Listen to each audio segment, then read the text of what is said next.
या देवी सर्वभूतेषु मातुष्टिरूपेण संस्थिता नमस्तस्यै नमस्तस्यै नमस्तस्यै नमो नमः।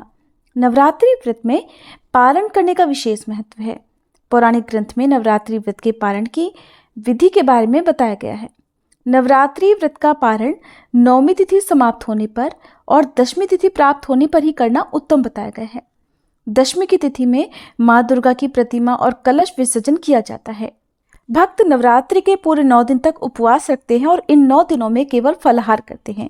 फलाहार करने के बाद जब नवमी तिथि के बाद व्रत का पारण किया जाता है, उस समय प्रसाद रूप में माता को जो भोग में आपने हलवे का या पूड़ी का भोग लगाया है, यानी कि जो अन्न का भोग लगाया है, उसी को प्रसाद रूप में ग्रहण करने को व्रत का पारणा करना कहते हैं।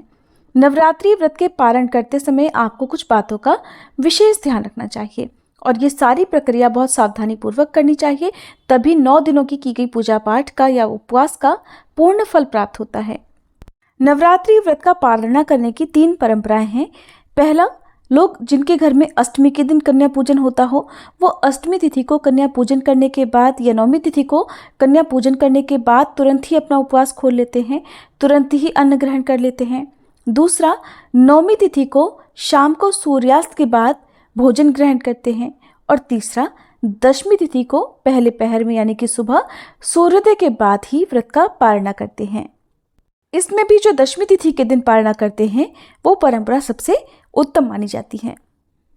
नवरात्रि व्रत खोलने से पहले यानी व्रत का पारणा करने से पहले आपको सबसे पहले तो अपने घर पर कन्या पूजन जरूर करना चाहिए। यदि आपके घर में हवन होता हो तो हवन भी जरूर करना चाहिए और इसके अलावा आपको विसर्जन भी कर लेना चाहिए। उसके बाद ही अपना जो व्रत है वो खोलना चाहिए, क्योंकि आपने 9 दिन तक लगातार उपवास रखे हैं। अगर पूरे भी उपवास नहीं रखे, केवल पहला और आखिरी उपवास रखा है, तब भी आपको सबसे पहले माता रानी को भोग लगाना है। भोग में आप हलवा पूड़ी का भोग लगाएं और उसी को प्रसाद रूप में ग्रहण करें। सबसे पहले जल पिएं, जल के साथ आप हलवा पूड़ी थोड़ा सा खाएं और इसी प्रकार प्रसाद ग्रहण करके आपको अपना उपवास खोलना होता है।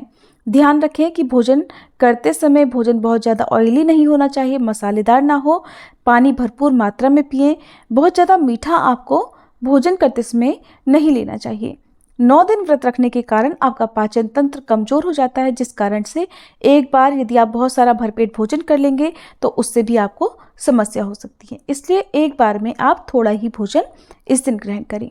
जो भोजन आप इस दिन बनाते हैं वो शुद्ध सात्विक होना चाहिए। चाहे नवमी तिथि को आप व्रत का पारणा करते हैं या दशमी तिथि को, उस दिन आपके घर में केवल शुद्ध सात्विक भोजन ही बनना चाहिए।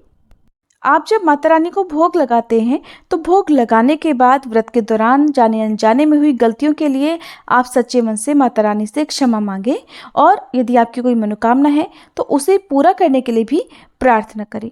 अगर संभव हो तो आप खुद भोजन ग्रहण करने से पहले किसी एक ब्राह्मण को भी भोजन करवाकर उन्हें दान दक्षिणा देकर विदा कर सकते हैं, क्योंकि ब्राह्मण को भोजन कराने पर सभी देवी देवता तृप्त हो जाते हैं और सभी देवी देवता ब्राह्मणों के मुख से ही अपने हिस्से का भोग स्वीकार करते हैं। इसीलिए हमारे धर्म में ब्राह्मणों की पूजा करना सर्वोत्तम बताया जाता है। इसके बाद आपने जो भोग माता रानी को लगाया है उसी को प्रसाद रूप में ग्रहण करना होता है। इस प्रकार विधि विधान से नवरात्रि व्रत का पारणा करने से माता रानी प्रसन्न होती हैं और घर में भी सुख समृद्धि आती है। नवमी तिथि हो या दशमी तिथि हो, आज के दिन भी आपको भूले से नाखून या बाल इत्यादि नहीं काटने होते हैं। किसी भी सुहाग की सामग्री जो अभी आप इस्तेमाल नहीं कर रहे हैं, खराब हो गई हो, भूले से भी इस दिन नहीं फेंकना चाहिए।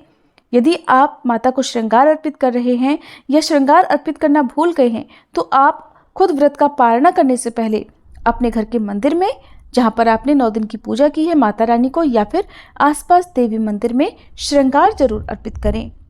श्रृंगार अर्पित करने से जो सुहागिन महिलाएं हैं उनका दाम्पत्य जीवन सुखद बना रहता है।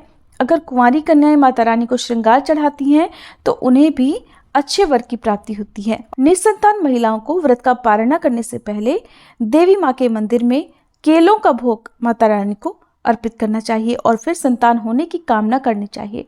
माता रानी से प्रार्थना करनी चाहिए कि वो आपकी सोनी गोद को जल्दी भरें। नवरात्रि के दिनों में यदि भक्त सच्चे मन से पूजा करके माता रानी से कुछ भी मांगते हैं तो माता रानी उनकी मनोकामनाओं को जरूर पूर्ण करती हैं। उम्मीद है आज की ये जानकारी आपको पसंद आई होगी। वीडियो अच्छी लगी हो तो लाइक ज़रूर कीजिएगा।